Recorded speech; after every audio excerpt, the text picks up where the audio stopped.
Hey everybody, and welcome to our social life talk on planetary health. If we haven't had the pleasure of meeting, my name is Brittany Feldot. I'm a pastoral associate here at Cape Cod Church and leader of Social Life, our young adult ministry for people ages 18 to 30. And it's really good to see you all. Some of you here in person, many of you joining us online. Either way, we're glad that you could be here. And tonight we are going to have our talk with Dr. Amalia Aruda Almada. She's going to give us our seminar, Ensuring a Healthier Future on a Changing Planet. The seminar is about 40 minutes, and then there will be a live Q&A after, which you can participate in, whether you're here in person or online. And then afterwards, we've got some breakout groups, both online and in person, for you to kind of hash out some thoughts from the seminar. So we hope that you'll take advantage of that too. In a moment, we're going to get into our talk, and I'm very excited about this.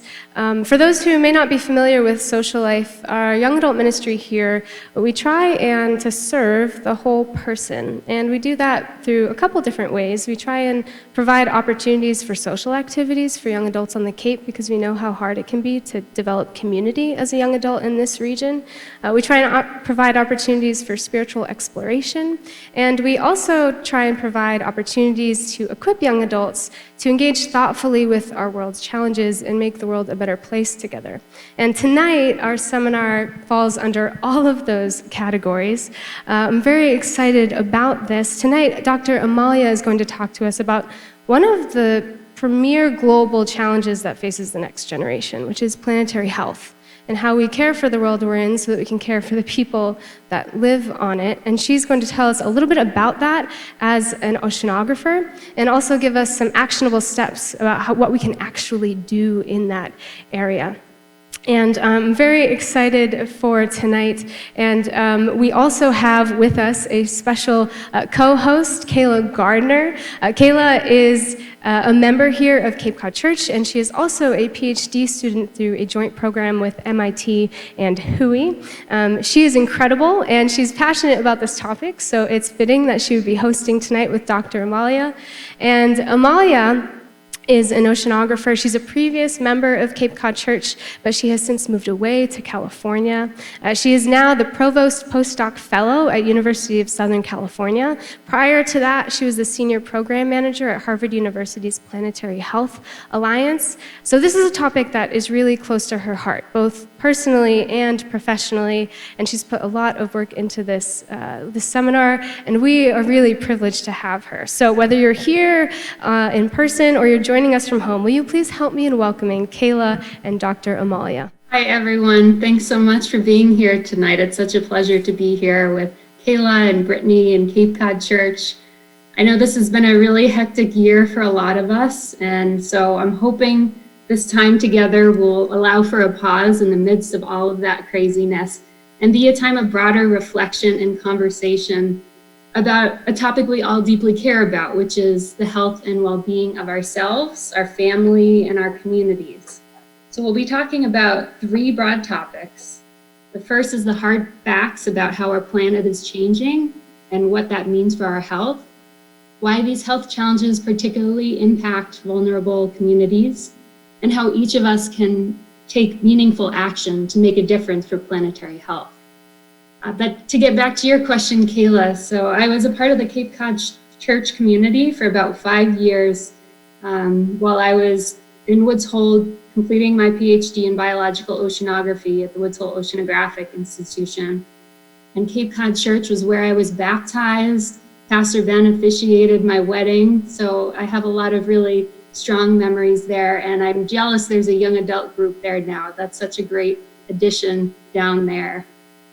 So it's really nice to be back with you all, even if virtually, even if I can only see Kayla right now. I can feel you on the other side of the video. So as you can see, my training in marine sciences started really young. This was me and my dad actually at the Marine Biological Laboratory touch tank. That's my dad holding a mussel. But I've fallen in love with marine sciences from a really young age. I was born and raised in Massachusetts.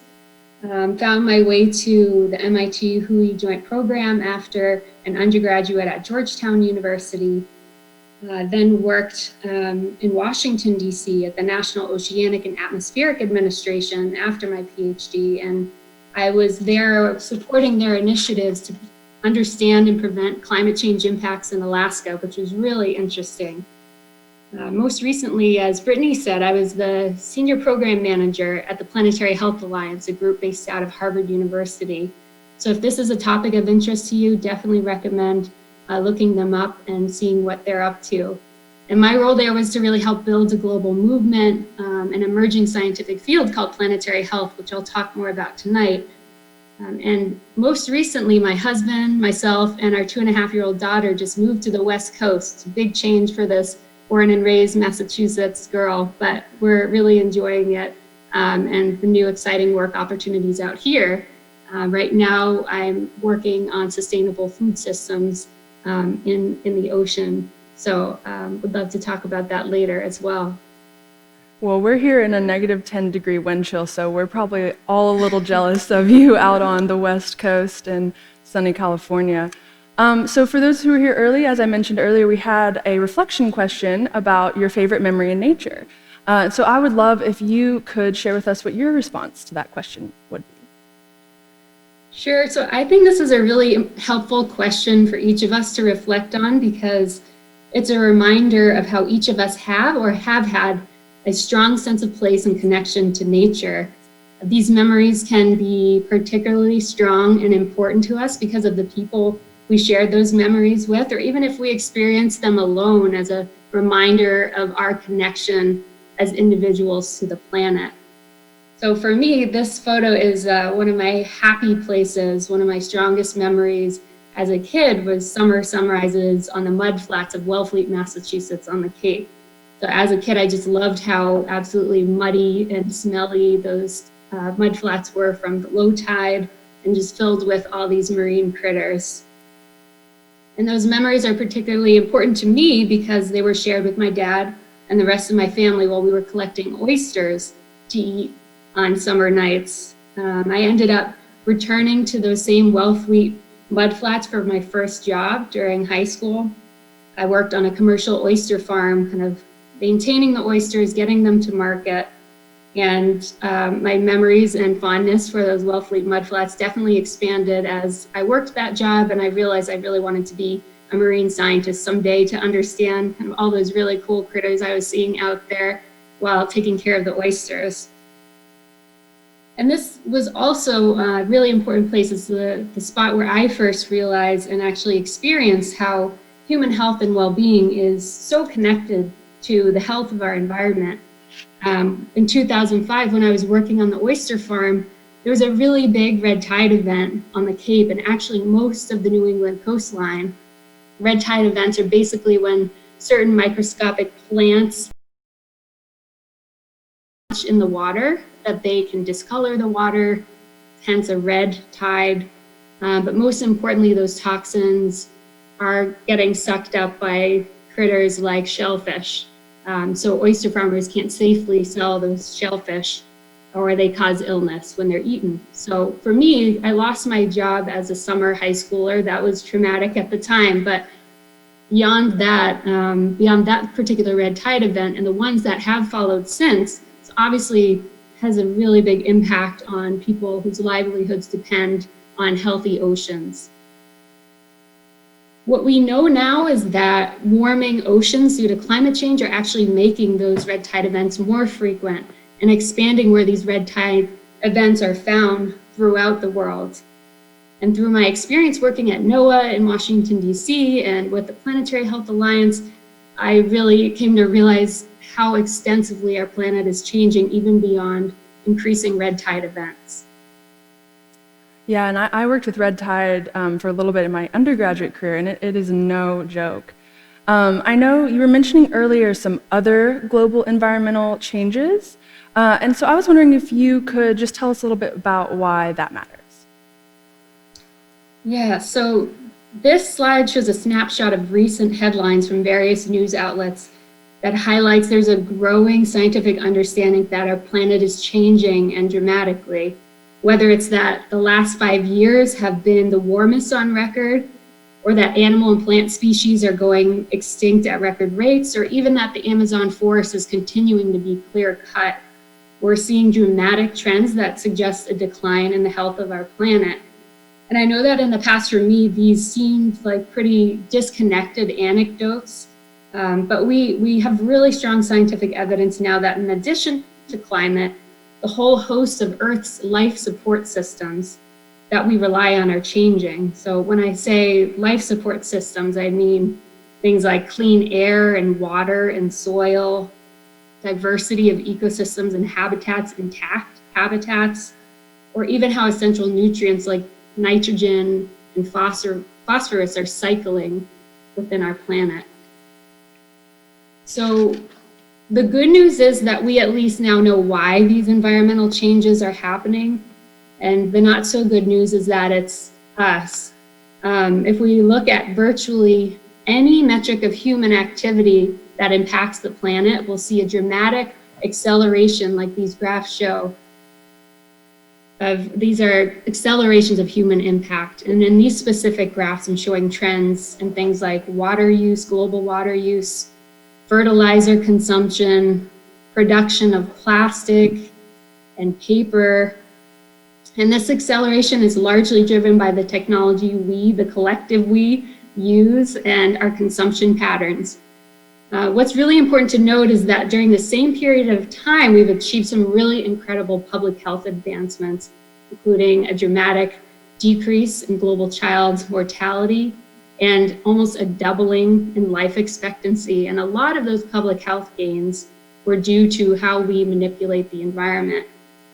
One really strong example of that was in the 1960s, there was a real fear of widespread food shortages and famine. But at that same time, there was this period called the Green Revolution, where the combination of expanding land cultivation, synthetic fertilizers, irrigation, mechanization, we were really able to innovate to prevent that widespread famine. So there are certainly strong examples of how human manipulation of the environment has greatly improved human health. But the tragic irony of all that is that scientists and public health experts now fear that we've tipped the balance too far, so that the accumulation of our impacts on the environment now is threatening human health. That in fact, we have mortgaged the health of future generations to realize economic and development gains in the present. And as I mentioned, public health experts from around the world are really concerned about this. They're rallying behind a new scientific field called Planetary Health, which broadens human health research to include the health of the environmental systems that we depend on. And this has now been recognized as Public Health 2.0, just to showcase that the majority of the disease that is anticipated in the next century will be driven by this change in our environment. So why do these public health experts think this? It's because we're already starting to see every dimension of health being affected by accelerating environmental changes, whether it's malnutrition, infectious disease, mental health, or non-communicable disease. Non-communicable disease are diseases that can't be transmitted person to person, so like cardiovascular disease, respiratory disease.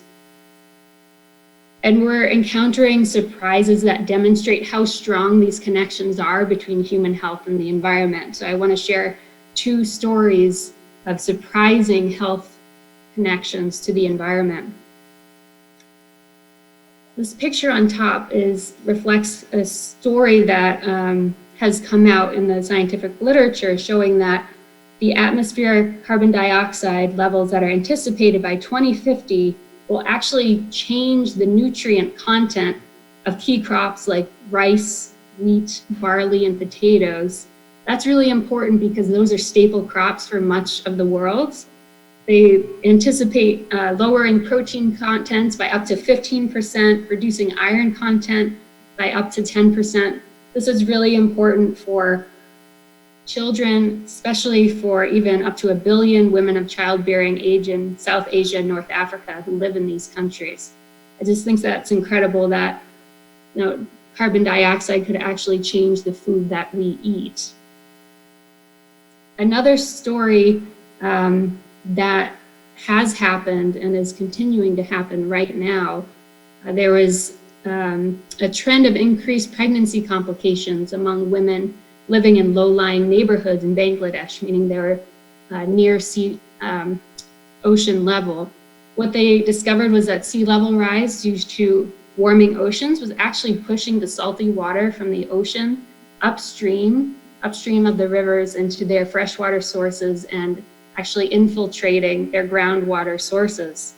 These women were drinking this salty water, and that was leading to pregnancy complications.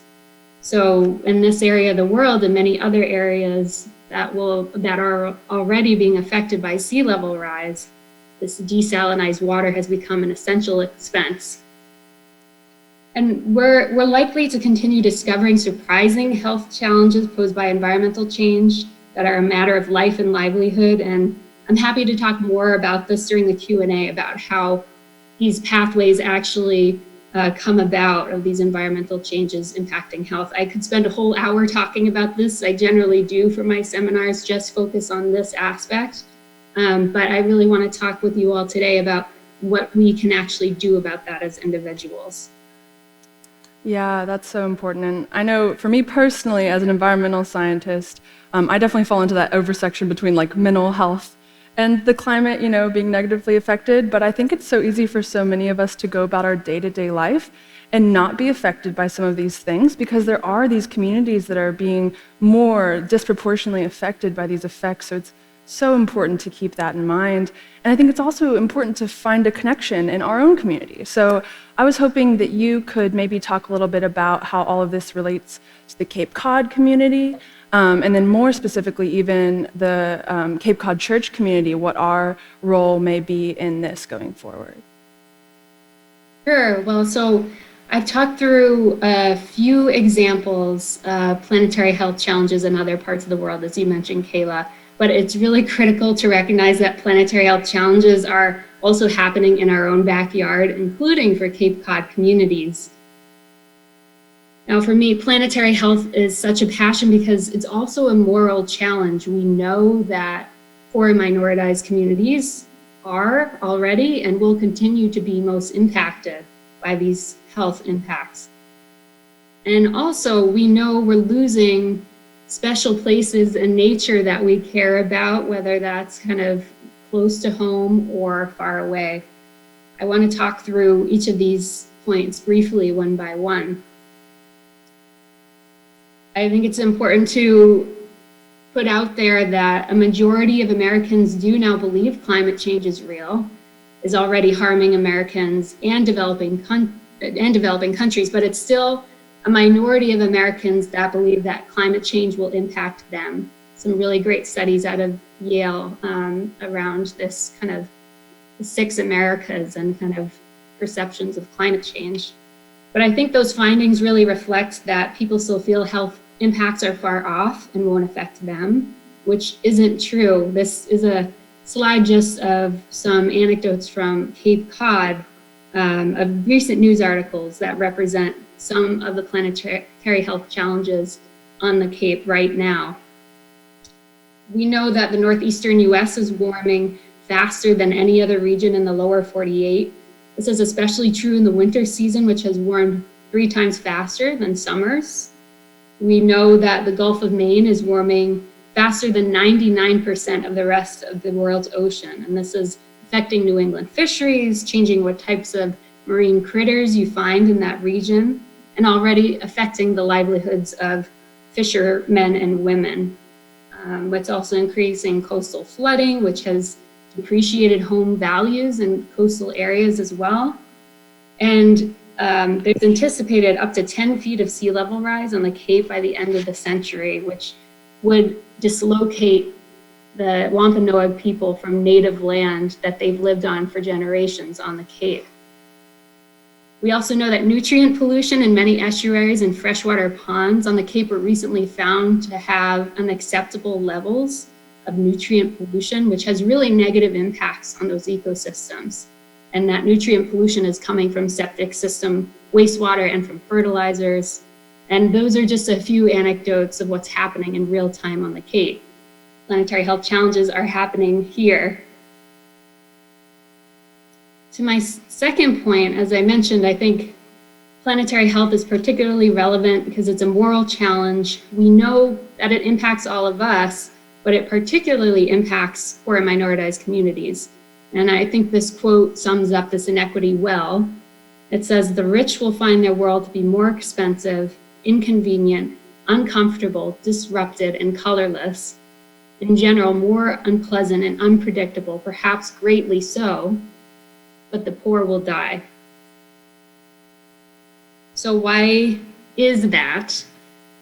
We have a picture of a major storm event in Falmouth, Massachusetts here on the left, and a picture of a major storm event in Bangladesh on the right. Now, these coastal storms on the Cape are no joke. They cause major flooding, damage, and death. I've lived through 2 hurricanes on the Cape myself, and they're really no joke. But the Cape and the US more broadly have resources to start building resilient infrastructure like seawalls or structures that can withstand these storms better. Or we could even entirely rebuild the same structure in the same spot because of flood insurance if we wanted to. We also have stellar healthcare facilities nearby to treat us if we're injured. But these resources and options are not always available in many parts of the world, and consequently, the impacts of these extreme events are much more extreme in terms of their health impacts for poor and minoritized communities. In Bangladesh specifically, there are a lot of communities that are actually forced out of their home. They're migrating inland because their lands are too salty now to grow food. Like we talked about, the groundwater is too salty to drink. And speaking to that, this is a second example. I mentioned a few slides ago that we know that several coastal areas and freshwater ponds on the Cape have high nutrient pollution, but the Cape still manages to have high quality, affordable drinking water, right? Because of its water treatment infrastructure and our government's management of those systems.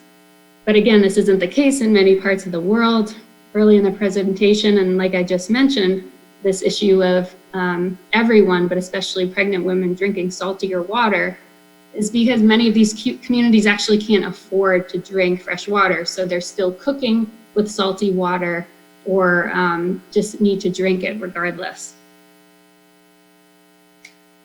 I think it's also important to note that we're struggling with environmental inequalities in the US as well. If we take pollution, for example, we know that race is the most significant predictor of a person living near contaminated air, water, or soil.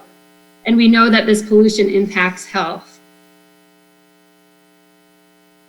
So for me, as a scientist and as a Christian, I feel these facts of how the poor, needy, and marginalized are disproportionately impacted sits really heavy on my heart. And I know that issues of world hunger, poverty, clean water are all in line with Christian ministry. These are pictures of some charities that are already serving these needs of hunger and poverty and clean water.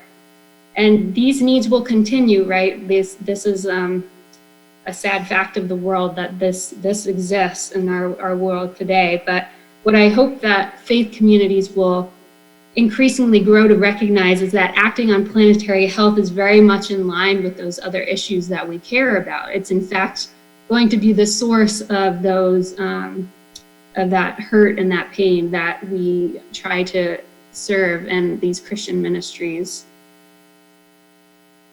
Another way of saying that is that planetary health challenges like climate change will actually multiply issues of hunger and disease and poverty. And if we don't address the root causes of climate change and those other environmental challenges, these charitable missions and goals will really only be like temporary band-aids on a leaky bucket, overwhelmed by the very real health impacts being driven by planetary health challenges. So to wrap up my response to your last question, Kayla, I'm certainly also someone who cares that incredibly special places like the Great Barrier Reef or the Alaskan Arctic or the Amazon or even my happy place of the Wellfleet mudflats are changing or even being lost, that also weighs heavy on me, and I think is something that matters a lot to people, even regardless of how far away they live from those places, or even if they've ever visited those places. Knowing that we failed to protect these special places is important too. Yeah, and for me, I mentioned earlier my favorite place is always underwater. And just, you know, the difference in a few years in my lifetime that I'm seeing when I go into these environments is crazy. And I think really the first thing we have to do with this topic is wrap our mind around the vastness of it, you know, all of its connections. But, you know, really past that, it's, you know, where do we go from here? How do we engage in this? Because it can seem so daunting and large once you really understand the magnitude of it and all of the communities it's affecting. And so I think, you know, a big question on a lot of people's minds here, and always mine as well. I'm always learning new things about how to engage in this, even with the, you know, training I've had. So I would love if you could, you know, get into that, what some of these solutions may be. Yeah, so we've talked about a lot of heavy stuff, and the health impacts of environmental change are big and real, but there is also so much genuine good news of attainable and economical actions to improve planetary health that are actually already happening and are starting to scale. And that's why I'm so motivated to work on planetary health every day, not from a spirit of fear, but with confidence and with hope. I'm first going to walk us through the big picture of what action society can take to address planetary health challenges, and then talk more about what each of us in the room can do to have impact as well. So, given the scope and urgency of planetary health challenges we've spent some time talking about, it becomes really important to examine what actions will bring the most bang for our buck, so we can make real progress on the timeline we really need to meet. And thankfully, there's been a lot of incredible work done by brilliant researchers around the world to make the roadmap for what society needs to do to address these planetary health challenges. And these can be broken down into 3 connected areas of action. The first is reducing society's impact on the planet and our emissions of greenhouse gases, essentially slowing those accelerating graphs of human impact on the planet that I showed to start our presentation. The second is protecting and restoring ecosystems so we're not doing further damage, and allowing ecosystems to return to their normal function, which can also help them better absorb greenhouse gases like carbon dioxide.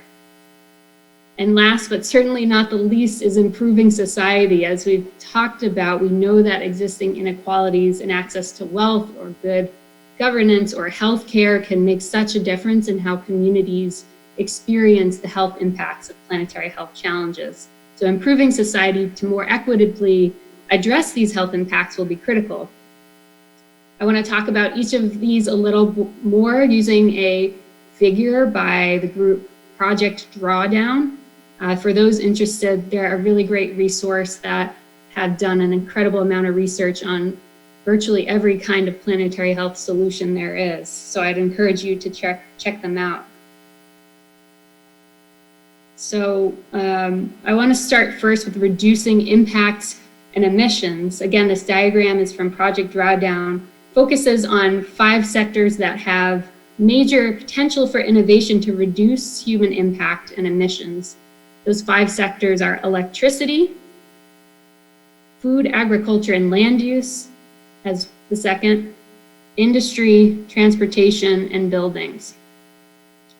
We know that by far the most impactful action to lower emissions of greenhouse gases is to shift to cleaner energy sources, including solar power, wind energy. And what's incredible is that in the last few years, solar and wind energy have become now cheaper than fossil fuels in many areas. In 2/3 of the world, renewable sources of power are more affordable than carbon-based electricity, which is an incredible advancement in the last few decades. We also know that our current food and agricultural systems are very wasteful. We produce nearly that agricultural system produces nearly a quarter of the world's greenhouse emissions, requires nearly half of our livable planet in terms of surface area, and withdraws nearly 70% of our fresh water. We know that shifting diets to include more foods that require fewer resources to produce, so more and more veggies and less red meat, would have an enormous impact to reduce our impact, would have an enormous impact reducing greenhouse gases. Reducing food waste is a big one as well. This was a shocker to me that throughout the production chain of food, nearly a quarter of food produced is wasted, either from never having left the farm, getting lost or spoiled during distribution, or being thrown away in our own refrigerators after they go bad in our own refrigerators. But food waste itself represents 10% of all greenhouse gas emissions. The overall story across these sectors, 5 sectors that could be improved with innovation, is basically shift to clean energy sources, increase efficiency of the technology we use, and minimize our waste. I think all of those things make sense intuitively.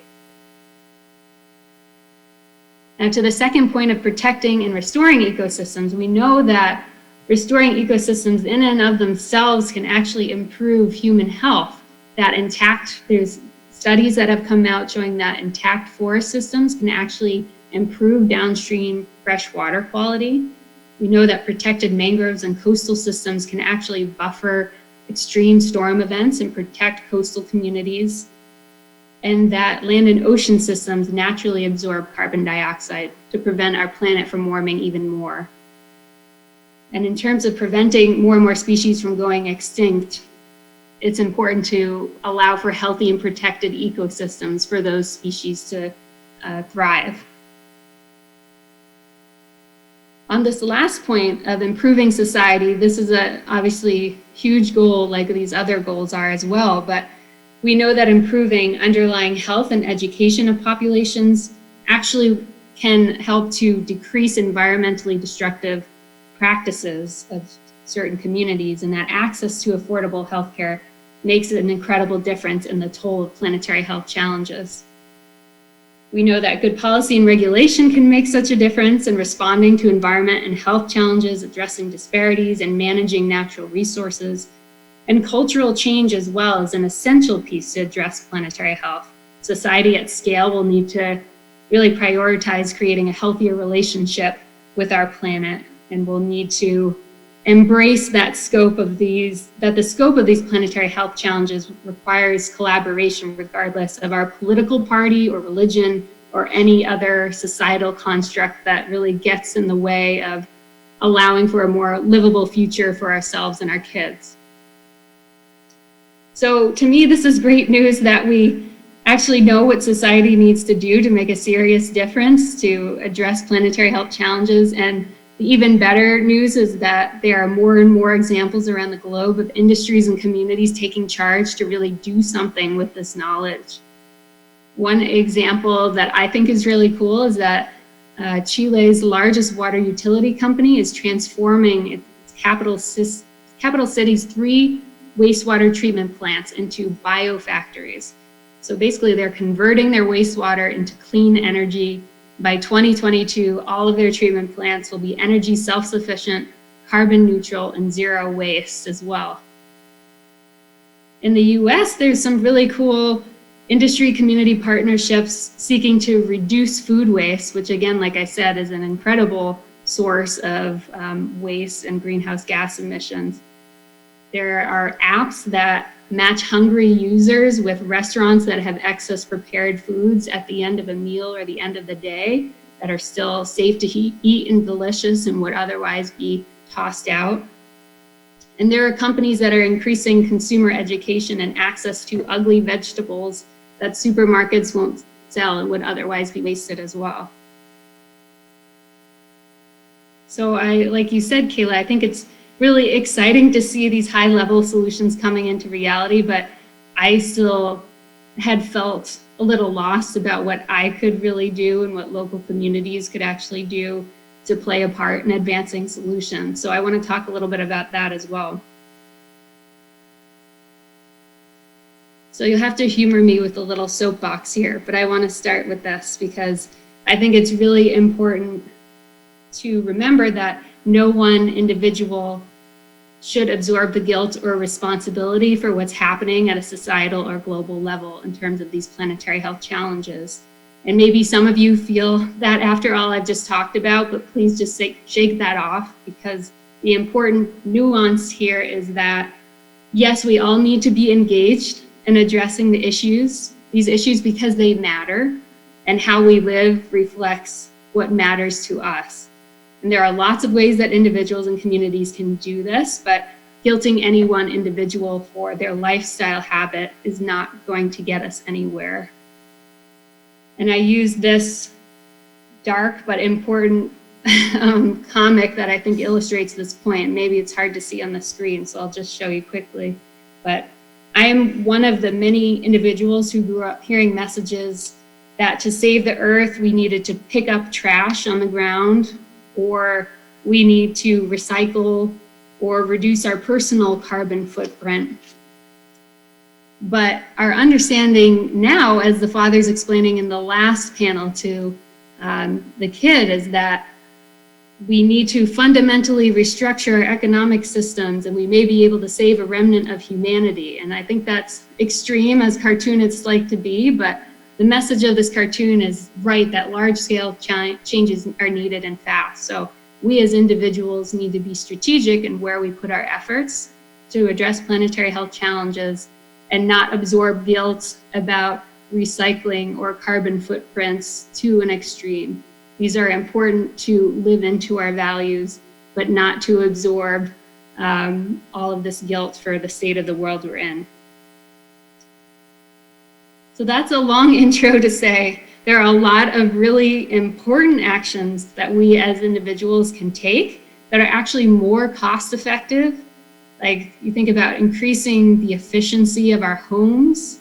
There are a lot of ways we can do that that will pay us back in dividends over time. Reducing and reusing things we buy. Being smart about what we pick up at the grocery store, so that excess food isn't thrown out in a week or two. And there are actions that can actually be healthier for us too. So think about biking instead of driving where you can, eating less red meat, which is healthier for your heart. So do all of these things if you can, and talk about those things that you do with anyone you can, because social influence is a real thing. There have been studies that have shown that when someone installs solar panels on their roof, their neighbors are also more likely to do that. But to me, I think one of the most powerful and influential things that we as individuals can do is to engage in political processes, whether that's in our city, our home institutions, or our federal government, to make sure that actions aren't just in our hands, but are being scaled to the degree that we really need to see in the next decade. I also want to talk about community action. I think this is so important in terms of working smarter, like I said, for planetary health solutions. Engaging our communities is a really important and I think a very fun way to make a difference. We all have spheres of influence, right? Whether that's where we live at a city, state, region, or even country level. We have influence where we went to school or where we go to school currently, the hobby groups we engage with, where we work, or even where we worship. And working with these communities as a community member vested in those communities, we can help take actions to address planetary health challenges. And these solutions start to scale when we hold to account those communities that we care about and are a part of. So how do we actually get started, right? I think first is to reflect on why action on planetary health challenges matters to you. Like I said, this is heavy on my heart, a lot of this, but I think knowing what motivates you to be engaged and stay engaged in this above everything else competing for our interests is important. And that's why I add this reflect and talk about it, right? As much as possible, we have a lot of competing interests for our time, and keeping planetary health in people's consciousness is really important. Number 2, I say find a friend who's interested in planetary health too. It's been so important for me to have a peer to talk to and navigate how to have real impact with the time I have, and even just sometimes emote these real feelings about the state of the world that we live in, right? And I think this also helps with accountability to stay active and involved in those issues you care about. Number 3, take that friend and engage with your communities and your communities of influence to ask where they can do a better part in improving planetary health. Developing action steps. There are so many templates out there. Audubon Society has a great one in terms of what different types of communities can take to kind of assess where they're at and where they can move towards. Kayla, I know you also had talked about some of the work you've done with Christian communities and how they are taking action steps on climate. So I think there's some really great models out there for how you can take a community and move forward. And number 4 is repeat, right? Planetary health is simultaneously heavy and hopeful, and we know what needs to be done. We need to keep talking about why it matters and engaging those communities we care about to be a part of the solution. Yeah, I love what you said about spheres of influence, because, being in this field, I have friends come to me with questions all the time and, assume that, I have it easy, right? And in terms of engaging in this topic. But in reality, other people can have so much more influence than I can as a scientist, because I need people to listen to me, right? So we still need to bridge that gap. And so I think it's really important to really think about your sphere of influence, what your job is, what your passions are, who's around you, because it's different than everyone else. And so there's always a way for everyone to engage in this. And that might actually be a really cool thing to think about, because we are going to be moving into a Q&A session. So if you maybe say you're a teacher, but you don't know how to engage in this and want to ask Dr. Amalia, or have any other questions that were spurred by this talk or that you had coming into this night that you have for her, I would invite you, if you're here in the room with us tonight, to come down to one of the mics here. Go ahead and do that.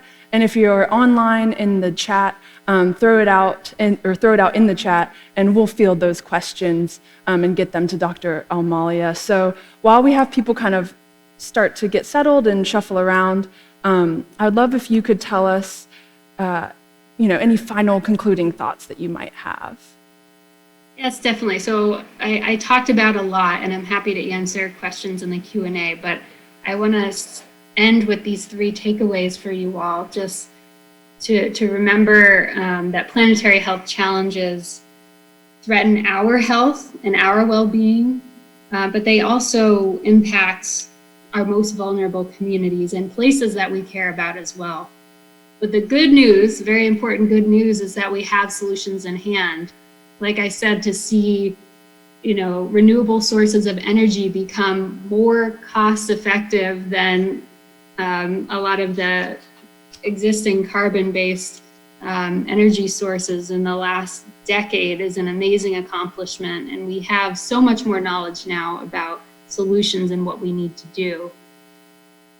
And we also need everyone, meaning everyone in that room and calling in now, to lend their unique skills and talents. We need actors, we need musicians, we need poets, we need everyone to be engaged. There really is a role for everyone to play, whether or not you're a scientist or are a science buff. So just want to also point people to some additional resources. If this topic of planetary health is of interest, feel free to be in touch with me. I'm hoping this is the start of a conversation with all of you and with each other through this community. And again, the Planetary Health Alliance is a great source, and some really great reading material as well. Awesome. Thank you so much, Dr. Amalia. If you want to stop sharing your screen so we can see your beautiful face as you answer our questions, I think Brittany's going to start us off.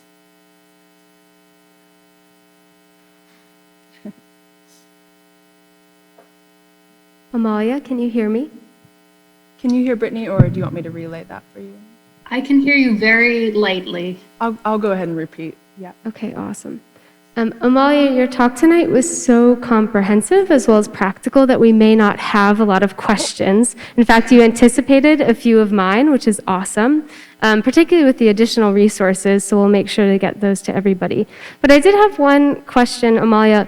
For anybody here tonight, I think probably everybody comes with different amounts of knowledge, and there may be a few people here tonight who are feeling a little bit overwhelmed, like, yes, I care about this, but that's a lot of information to process. What can I actually do? For anybody that might be feeling overwhelmed, what kind of encouragement would you give to them? Maybe just to reiterate.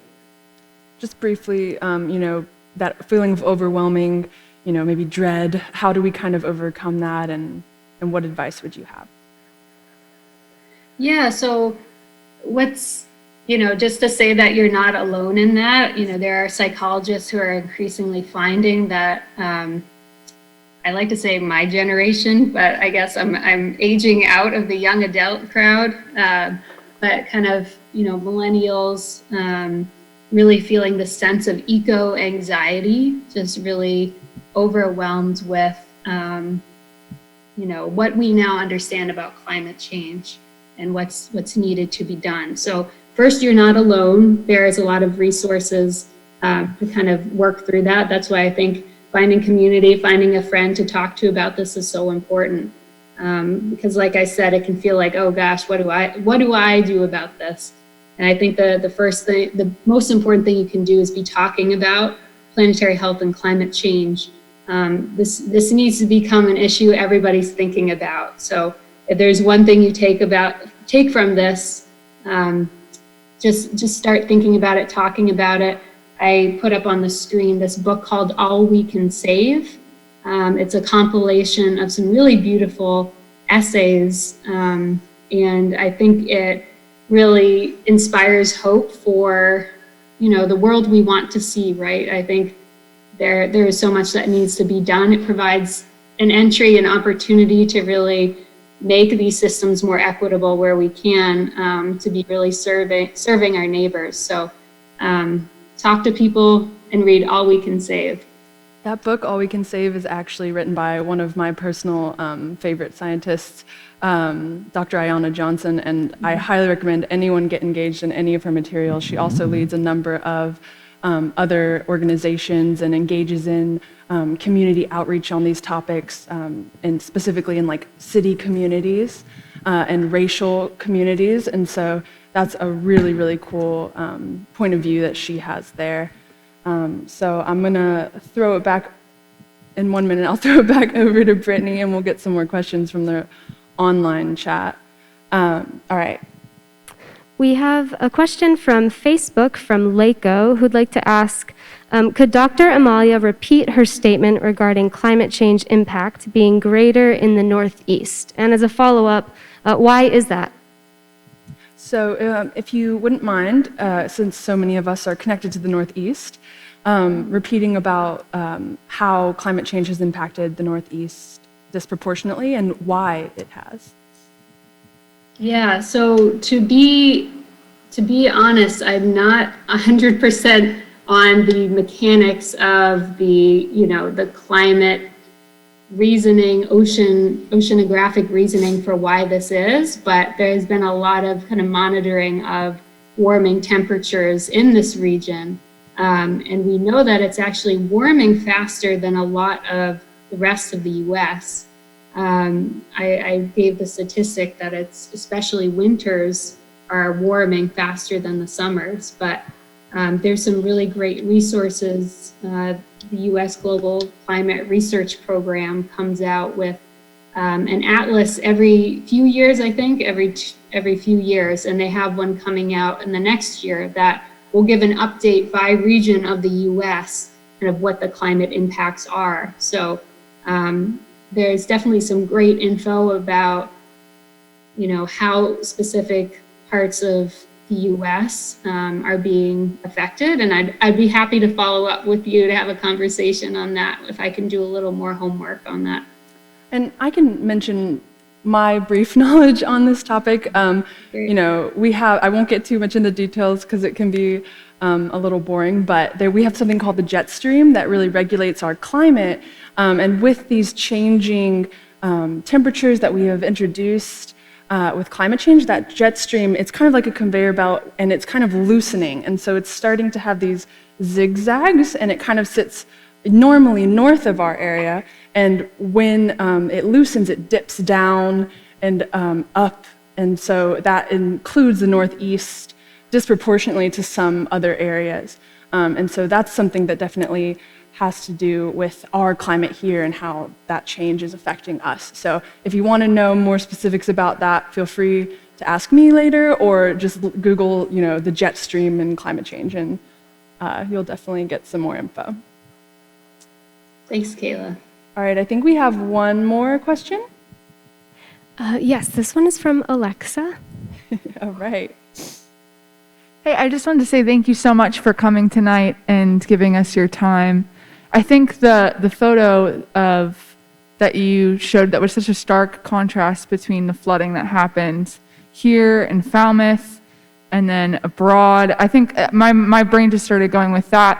What are we seeing just with COVID happening right now? How is that impacting, or are you seeing any, obviously it must be causing some great impact, but I'm just curious about what we can do and what's going on in the world around us, just because I haven't seen any of that information tonight. But thank you so much for everything. So I think Alexa wanted to definitely thank you, and also ask about COVID and how that's negatively affecting human health, or what impact it's having on the climate, and what our emissions and those kinds of things. Yeah, definitely. So a lot of interesting layers with COVID, right? I think the first is that, in that graph I showed that had planetary health as a circle and all these different health impacts around the edge, infectious disease is one really important part of that. So in the case of COVID, they're increasingly understanding that, human exposure with animals we normally don't see is one really important source of new infectious diseases. So, and that's been the case in emergence of new infectious diseases in the past as well. But, we live in an increasingly global society, and these things are gonna continue to be a challenge. So that's in terms of, the origin of COVID kind of definitely being connected to this overall story of planetary health. With lockdown, when most of the world was in lockdown in the spring, we saw a decrease in about 8% of global greenhouse gas emissions, which is impressive, right? I mean, it's something, but I think it still shows that, what was the 92% that remained? We have a really high kind of infrastructure churning these greenhouse gases. So, and that's, if you think about a lot of personal carbon footprints, that's the 8% globally. So that's partly why I say don't feel guilty as an individual, because all of us are the 8%. So there's kind of systems in play that need to kind of be worked on, I think. So and then thirdly, in terms of COVID disproportionate impacts, right? We've seen that in the news, and even in throughout the U.S. in terms of essential workers and what that means, and who's bearing the brunt of a lot of the health exposures, and who has access to good health care to deal with the COVID exposure. So I think it's revealing a lot of the existing health care inequities in the U.S. and globally. Definitely has exacerbated that, but the positive is it's opened people's eyes to that in a way that may not have been true before this moment. Yeah, and I know also for me, one of my daily routines is to go to a coffee shop and grab my coffee. And normally I'm able to bring along, a reusable bottle. But even I, who, regularly use reusable bottles, have started to have to use these single-use cups because those aren't, allowed in coffee shops anymore. And so there's also that aspect of how COVID has affected the environment is we're seeing more of this one-time use masks or cups that are ending up in our environment, which is another aspect of that. And Dr. Amalia gave her email earlier, and so if you guys want to contact her, if you're local and want to contact me, I'll have Brittany throw my information in a little follow-up that we'll have if you guys will take a brief survey. But I think that was our last question, so I want to thank you so much, Dr. Amalia, for talking with us today, and everyone here and online again for joining us. And I'm going to throw it on over to Brittany, and she's going to wrap things up as we move into discussion groups.